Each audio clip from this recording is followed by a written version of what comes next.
We already had our Vietnam, now you're going to have yours. Hello, my name is Will, and you're listening to Exploding Helicopter, the only podcast in the world dedicated to the gallant people of Afghanistan. Now, this is a very special episode of the Exploding Helicopter podcast because we're publishing this episode on our 10th birthday.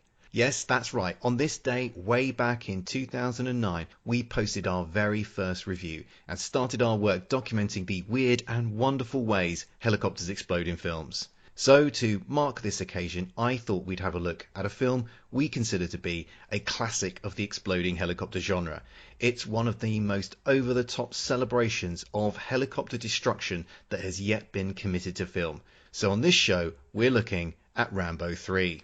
Now, given we're celebrating our 10th anniversary, it's only fitting that I'm joined by a man who's helped me throughout the last decade, albeit often reluctantly. With me once again is my good friend Dara. How you doing, buddy?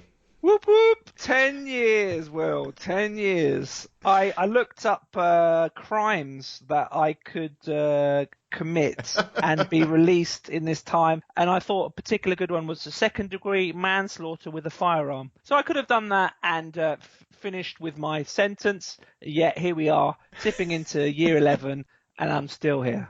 Well, I make no apology for giving you such a long sentence. I feel if I'm going to suffer throughout this particular cause, I feel I need to drag you along with me.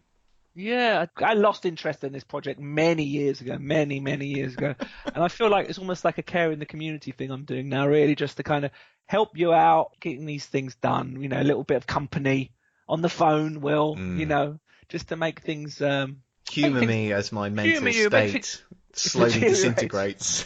Exactly. As an old friend, I feel kind of obliged, really. Well, you sound a little bit ambivalent about the last 10 years, but, in your wildest dreams, Dara, did you ever think you were going to be spending 10 years of your life studying helicopter explosions in film? And because of that, you are now one of the world's foremost experts in film helicopter explosions. I don't feel you thank me enough for that. That's a good point, actually. I never really thought of myself. It's a very niche. This is a very niche podcast, a very niche website, a very niche area. But I could consider myself an expert. A global expert. A global expert. I would expect to get a call from the BBC if there was a discussion panel about exploding helicopters. If you or I wasn't called up, Will, I'd say they weren't doing their research properly. Well, I want to know, if they're not calling us up, who are they calling up? Who are they calling? Yeah, so I'm waiting for that phone call. Okay. There have been, admittedly, many lowlights along the way, and I can remember your bitterly grizzled complaints after I got you to review the first two Transformers movies. Oh, God. I think I still got an ulcer as a result of watching it. I'm so upset about having to watch this. Yeah, and you point blank refused to review the third film, which was... there's only so much a man can take. But, so there have been some dark moments, there have been some lowlights, but, have there been any highlights for you along the way, Dara?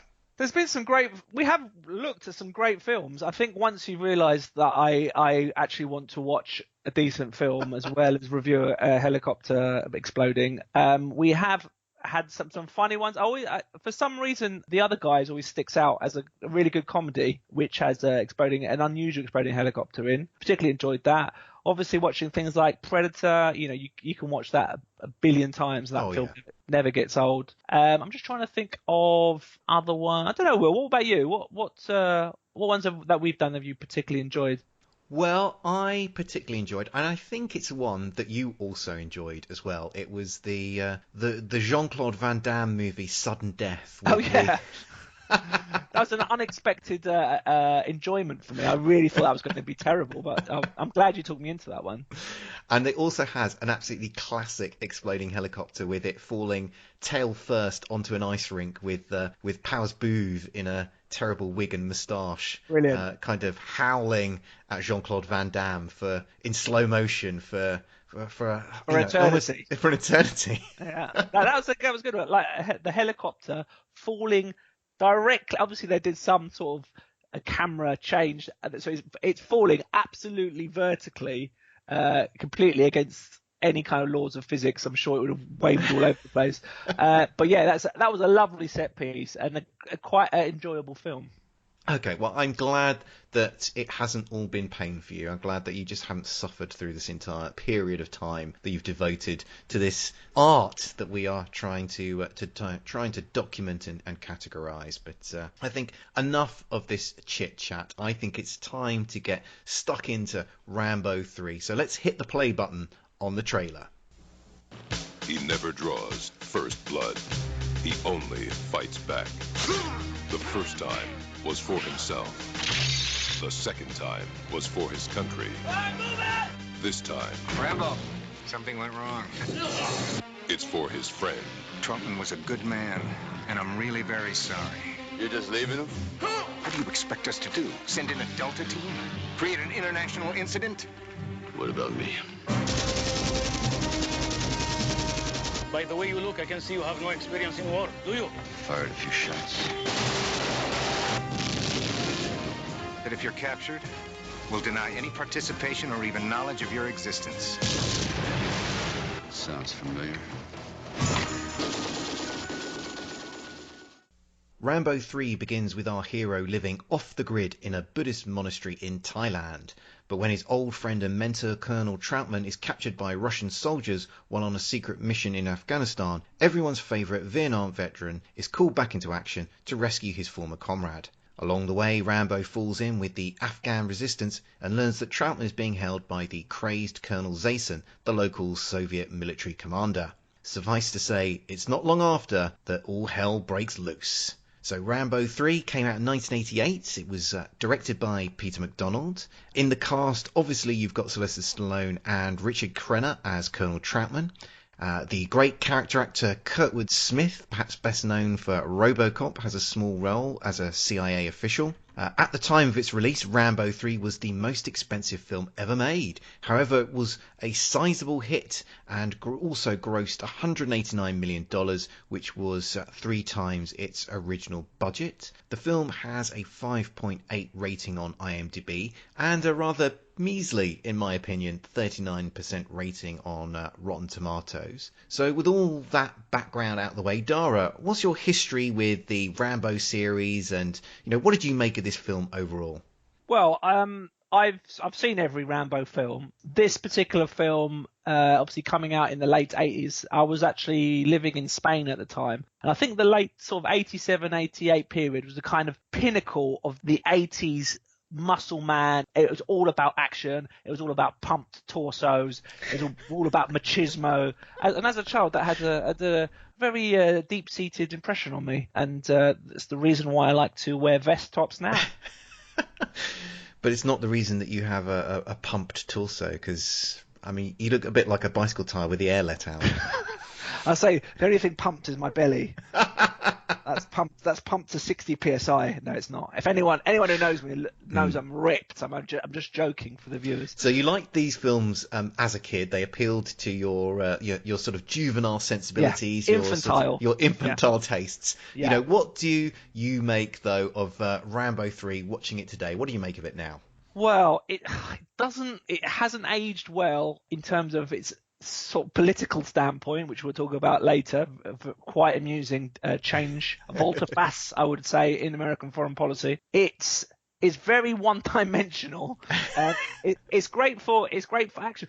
What kind of struck me most, having not watched a Rambo film for a few years, is Rambo's kind of boring. He's very taciturn. There's no humor at all. There's literally they attempt like a couple of jokes in this film, but it's almost like done without any conviction. He's like a very blank canvas. Obviously, he's portrayed to be a bit dead behind the eyes due to his PTSD from Vietnam. But it doesn't make for me for very interesting character. He's much more interesting in the original Rambo, where they play out on that sense of Vietnam vet who's not welcome back into society. Well, there's no one-liners in that film, though, is there? There's no one-liners, but the story's much more nuanced and more interesting. And he feels more human. In this, he's just kind of a bit of a, I don't know, he's just a bit dead behind the eyes.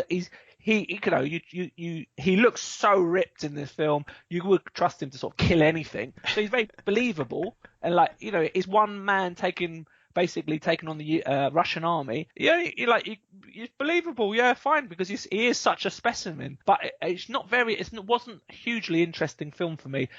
The action is amazing. This is I think you'll rightly pick this out to review, because in terms of exploding helicopters, as Robert Davey would say, it's got helicopters up the ass. But in terms of kind of an enjoyable film, yeah, you'd watch it, but it's not. It's nothing compared to the original. Ooh, well, I think we're going to have a bit of a Barney here, Dara, because I really like Rambo 3. I mean, I'd agree with you. It falls short in comparison to First Blood, which I think is, head and shoulders above the other films in the series. But if I was ranking them, I'd probably have Rambo 3 as my second choice. I think one of the elements that I really like about this film is that, as opposed to the previous two films, like Rambo's motivation in this film is personal. He's going in to rescue, his old mentor and friend, Colonel Trautman, and the previous two films had completely different motivations for the Rambo character. And I feel that this one, if you've enjoyed the previous films, you're into the Rambo character, you're into interested in his relationship with Colonel Trautman. It's an interesting dynamic to turn the motivation of this film, rather than it being for his country this time it's personal. This time it's personal. Yeah, I'd say it's hard to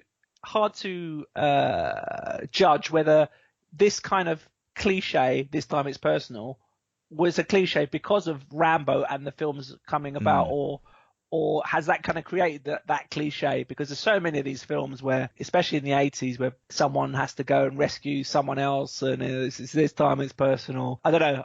I'm kind of bored of them. We've seen loads of those films. I have to say, in its credit, in the credit column for Rambo 3, they've got some great set design, some great locations. I think it was shot in Israel. So it's got a nice feel. I think they sourced like clothing and stuff from the Afghanistan border when they did the scenes in Peshawar, where they were obviously trying to recreate that felt realistic. So, credit where credit's due. They tried to make it as realistic as possible. I guess it's one man taking on an army isn't realistic, but if he were to, that's probably how it would look and pan out. Well, I mean, I think this film does have some other really commendable elements. I think it gets the action moving very quickly in this film. You don't have to wait too long before Colonel Trautman is taken captive, before Rambo is teased out of his semi-retirement, living with monks in a Buddhist monastery, before he decides to kind of throw down his peace beads and get out his explosive tipped arrows once again in order to go and mercilessly kill some people. So it gets into the blood and guts commendably quickly, and the most expensive action movie ever made, and all of that action is on the screen. I mean, the stuff blows up in this film. The most violent movie ever as well. More people killed in this one than any other before. You know what? I think what really ruined it for me is watching Hot Shots. If you watch Hot Shots with Charlie Sheen, it is basically a piss take of Rambo 3. So every time you kind of see something, I'm kind of like, my brain just transfers me back to the joke film. So you kind of, I don't take it seriously. I can't take it seriously. So therefore, it takes me out of the film, so I don't enjoy it as much. Yeah, I mean, the Hot Shots, that is a pretty... Well, and that Hot Shots part... I mean, both those films are pretty good, but I think that scene's in... Is that in Part 2? That scene where they're blatantly... With the chicken? Yeah. He fires a chicken. And he's also repairing video recorders, isn't he, in a Buddhist monastery? He's like dunking them in a... I forgot that. In a can of oil, or not can of oil, can of water or something. It's certainly of its time, this film. I don't know how much it holds up today, really. In terms of action, yeah, but in terms of everything else, maybe not so much. Okay, well, there are certain things I like to see, and I think generally the public like to see in a Rambo film, and that means Stallone using primitive weapons or traps, doing some gratuitous machine gunning, and often there needs to be a scene where he tends to his own wounds, perhaps a scene of torture. Did Rambo 3 deliver on the tropes that you wanted? Oh yeah, it's got all of that. Some particular things that I like out of a Rambo film. So firstly, almost one of the first shots of Rambo, he is got the most incredible mullet that you would ever see. It's beautiful, like curly coiffured. It's like almost glowing around his head. That is lovely. Lots of close up of his rippling muscles. That's key. You have to have that. I do like the kind of. I don't know whether this is the director doing this. It must be the director. The kind of shots of him putting a knife down a boot, or putting bullets in his weapon, like close up shots of montage of him kind of getting ready. That's a Rambo thing, isn't it? Or is that other action films? I feel like it's a Rambo thing. Other action films have done that. I think the most. Did Rambo do it first? I mean, I don't know who did it first. Certainly, I think Commando has an iconic getting ready for battle scene, and that obviously was a few years before Rambo 86. 3. But what about Rambo 2? Does Rambo 2 have one of those things in it? I'm sure it does. I'm sure there's the fetishization of weaponry and of loading a gun in there. I'm sure there's a bit of scene of that in those movies. One thing I particularly like is Stallone holding like a massive caliber machine gun with one hand, and then having the other hand kind of out displayed, kind of to balance himself off, and just kind of spraying around with one hand. That's a nice flourish. It's almost like a musketeer with a rapier. I like that. That's stylish. I mean, did you enjoy the scene where Rambo cauterizes his wound with gunpowder? Oh yes, that was quite clever, I thought. I mean, with that, so this is the thing for people who haven't watched this film lately. So a piece of wood, someone gets either shot at, either an arrow or a bit of wood from some masonry, comes and it goes through his lower part of his body, under his ribs, and comes out from his back, comes out through his stomach. So he has to get this bit of wood out at the end of the arrow by pushing his thumb through his back. So it pushes the wood out, and all this blood splurts out. And obviously he's got to stop the bleeding. So his idea is he chops off a bullet, gets the gunpowder, pours it in both holes, and then lights a match. And the fire actually goes straight through his back and out through his. I don't think that's medically accurate, personally. Well, I've never seen Bear Grylls do it. I've never seen Bear Grylls do it. It looks bloody good. That's all I've got to say. Looked excellent. Not sure how realistic it is. I like that. Whoever come up with that was, give him a paycheck. I mean, one thing, we do get to see, I would agree with you, we do get to see the Rambo film does deliver on on a lot of the classic tropes which is established, and some of which we talked about here. But I did think that this film did let me down on one of them, which was there was no decent scene of torture in this film. And the previous Rambo First Blood Part 2 has a classic torture sequence where Rambo is on an old he's kind of tied up to an old iron bed attached to a car battery, and the Russians are turning up the wattage on and kind of electrocuting Rambo. And we don't get to see an equivalent scene of torture here. There's a very ineffective some very ineffective torture of Colonel Trautman in this film. Where he's just... they just lift him up by his arms. I know, that's it. It's like he's on the monkey bars. Is that really the best that they can do? He is an old man, to be fair. What would be the best that you could do, Dara? I mean, you're tutting at the Russians' torture here. What would you have done to Colonel Trautman in this situation? You've got to go for the balls, haven't you? Really. You've got to go for a man's weak spot. You could electrocute the balls. That's a classic. I haven't come up with that. That's just that's a stock item in the torturer's handbook. Really, that's probably what I'd go for. Straight for the balls. Straight for the balls. Okay, well, I'm gonna get my old cricket box out next time I go out for a drink with you, Dara. I've got a car battery with your name on it, Will. I'm sure you have. But this, I was kind of interested, I guess, in looking at the films as a series, because the first film, it's almost like a film about sort of civil liberties, I guess. Rambo is just somebody who just wants to kind of go about his life peacefully, just wants to go get through this town, but he starts getting hassled by the local law enforcement who sort of, pick him up on... By the man. By the man. They pick him up on these, petty charges, start hassling him because he doesn't look, because he's got long hair and looks a bit dirty. The second film is about, it's essentially about Vietnam, about refighting the Vietnam War.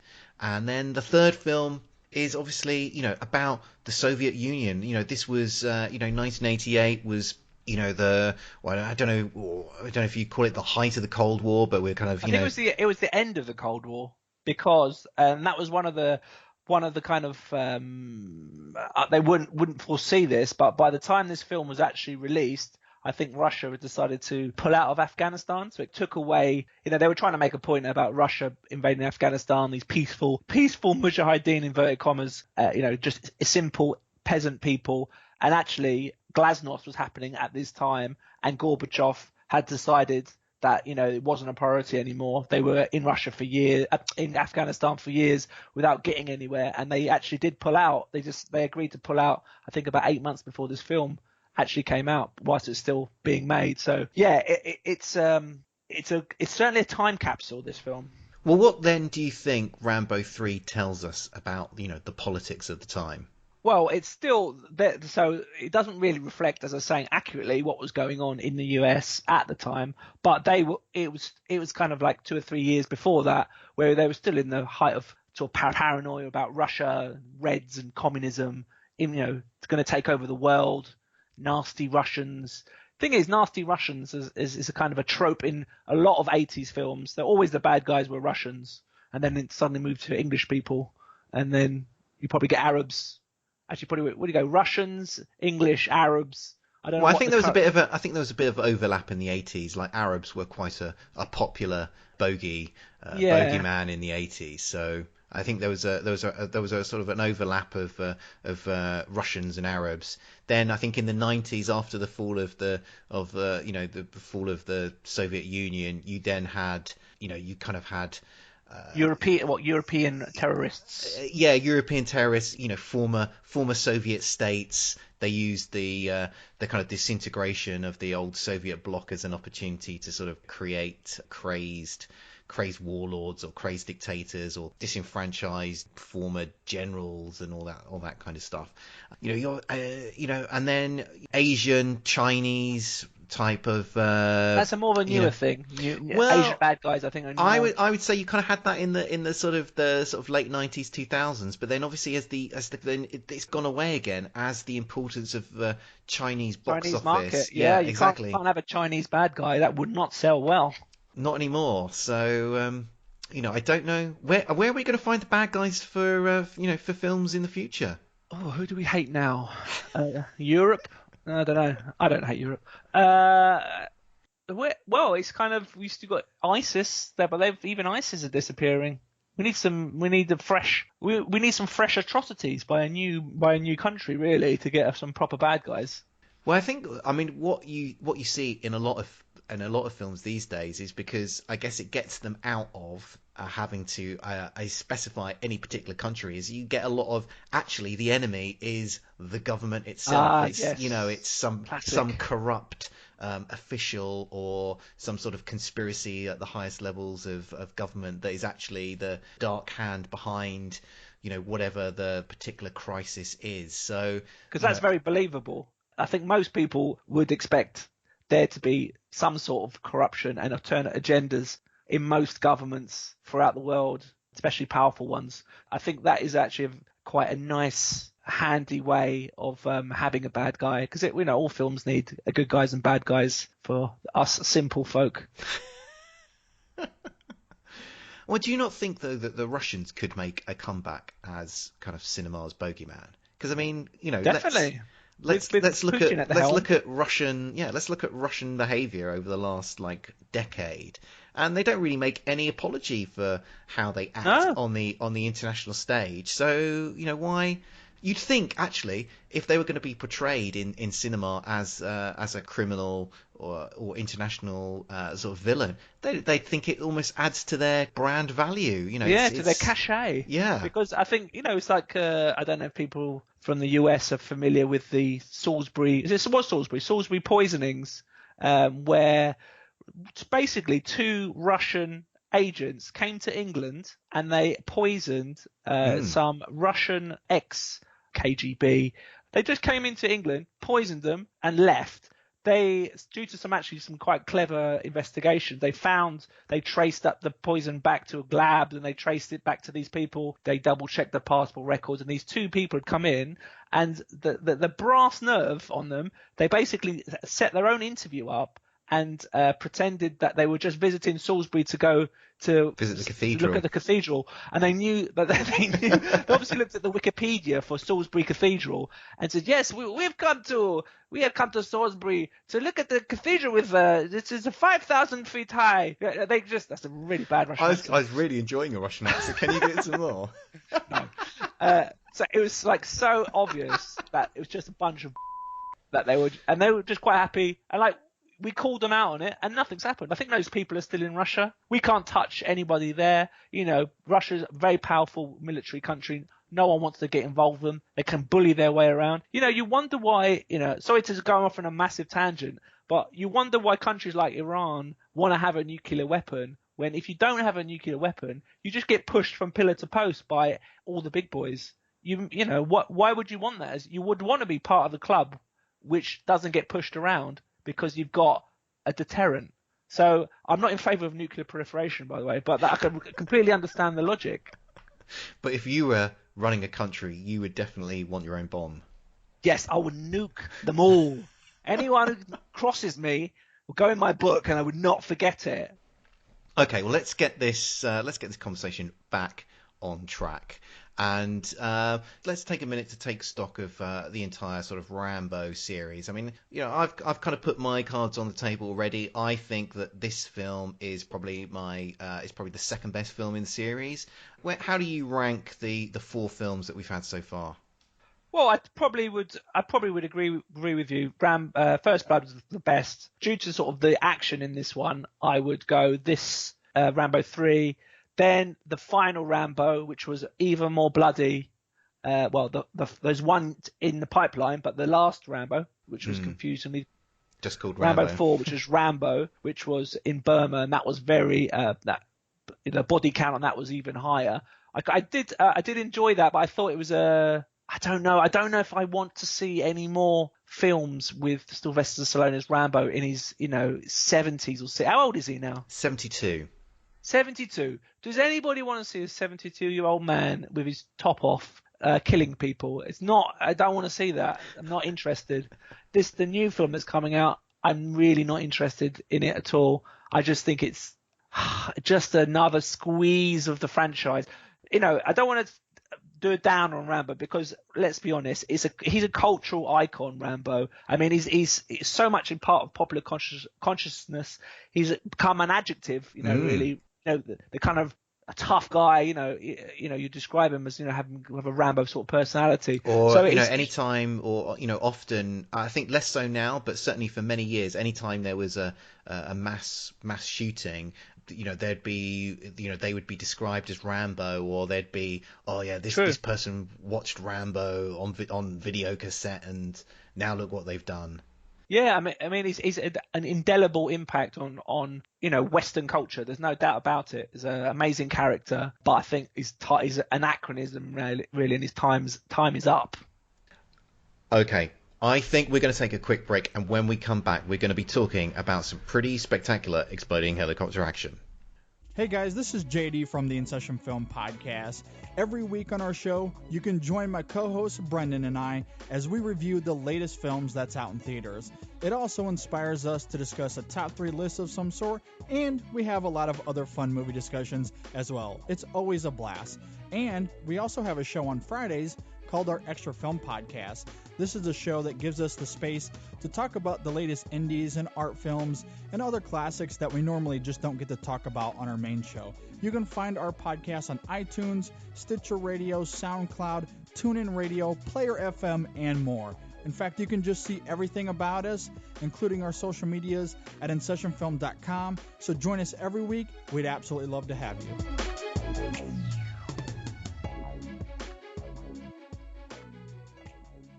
We're back, and now we're talking about the exploding helicopter action. And boy, is there a lot to talk about. That's because there are no fewer than 4 exploding helicopters to discuss. The first sees Rambo unload several hundred rounds of machine gun fire into a helicopter that's charging straight at him. The second sees Rambo crash land a damaged chopper and narrowly escape before it blows up. The third involves Rambo shooting down a helicopter that's pursuing him with an explosive tipped arrow, and the fourth occurs right at the end of the film when Rambo, who is driving a tank, charges towards a helicopter that's flying just above the ground. The two vehicles smash into each other in a frankly absurd but spectacular death-suicide charge. Dara, what did you make of the exploding helicopter action? Well, this film has got pretty much everything you want out of the trope of exploding helicopters. I particularly like the use of exploding arrows. You don't see those very often. And you get that nice, I think you'd agree with me, Will, you get one of the nice things we like about exploding helicopters is looking at the pilot's face. Looking at the pilot's face just at the second he knows he's about to meet his maker, that kind of wide-eyed look of horror. We enjoy that. You know, that's we like to wallow in other people's misery. I particularly like that. That's really well done in here. You know, some beautiful explosions, no CGI whatsoever. Obviously, this was the most expensive film ever made, and pretty much every scene you get these huge pyrotechnics, even when he's kind of running around in the Russian camp, huge explosions popping off all over the place. The actual exploding helicopters themselves, beautiful orange glows, you know, tons of explosive must have gone into whatever they were doing. Stunt works, fantastic.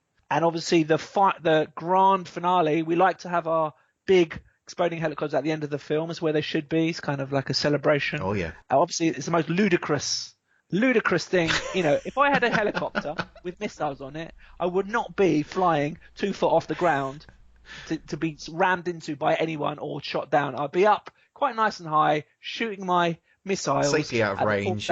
Safely out of range. That's what anyone sensible. This guy, obviously, Russian nutcase. Rambo's got inside his head, Dara. What can you say? There you go. That's the art of the warrior, isn't it? Yeah. Brought him on into his level. But amazing, yeah. Absolutely amazing ending.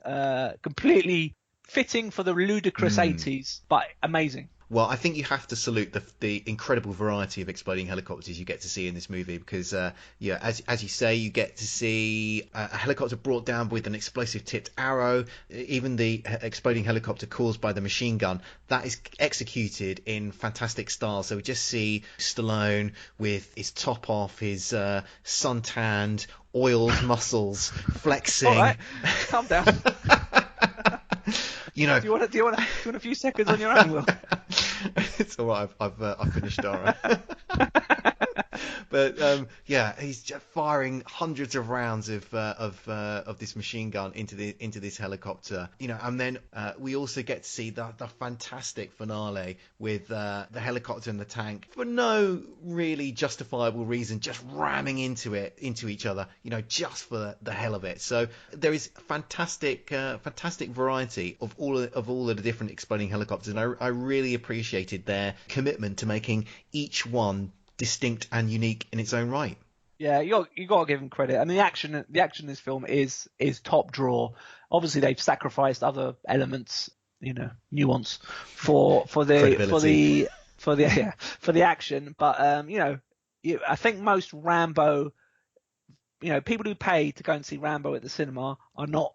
They want action. They want exploding helicopters. They're not so bothered about, you know, the geopolitics of it all or motivations.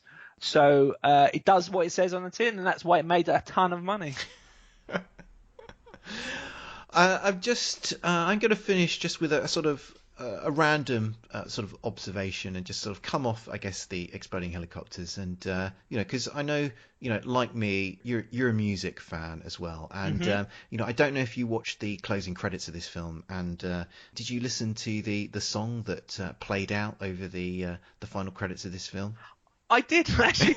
It's funny. We haven't rehearsed this, listeners, but I actually did because it was. I thought, hang on, I know this song. And then I listened a little bit. You have to listen a little bit longer. And if I'm not mistaken, was it? It was Bill Medley's That's version right. of "He Ain't Heavy." Yes. It's the weirdest thing I've ever heard. Bill Medley's on every single soundtrack from 1985 to 1989. He's on every single film singing a song. And where is Bill? Is Bill Medley still alive? I don't know. We need to Need to look him up. We need to investigate that. But Certainly, he can retired on his earnings just from film soundtrack singing. But to make that song even odder, did you notice who the producer was on that song? Oh, no, I didn't. It's Giorgio Moroder. Really? Yes. Wow, that's the weirdest combination. I didn't get a Donna Summer vibe. No, from I that, got no disco from that. No disco. But let's not sell Mr. Moroder short here. He's obviously got more than one string to his bow here. Yeah, man of many talents. But I'm glad that you enjoyed Mr. Bill Medley again. Closing out yet another 80s film. Yeah, I mean, it had to be Bill Medley at the end. No one else was contractually allowed to. Contractually sing obligated, yeah. Yeah, exactly. Okay, well, I think that just about wraps things up for this show. Dara, what are you doing in June 2029? Are you ready to come back and help me celebrate our 20th anniversary? Well, seeing as this podcast is my own personal Vietnam, it's very much likely that will be there. Well, I look forward to seeing your haunted, dead behind the eyes face once again appearing on this show to talk about the strange ways helicopters explode in movies. But as for you, listener, thanks so much for listening. Thanks for reading our reviews and following us on social media. We will be back soon, but until then, keep watching the skies for those exploding helicopters.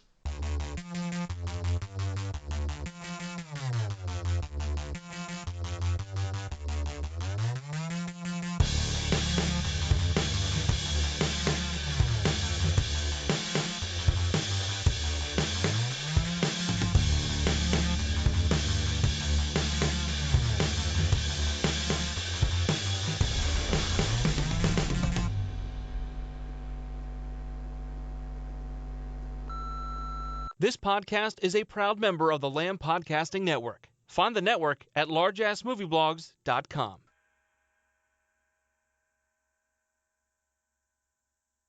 I like working here. I like belonging to something. You do belong to something, but not this. When are you going to come full circle? What are you talking about?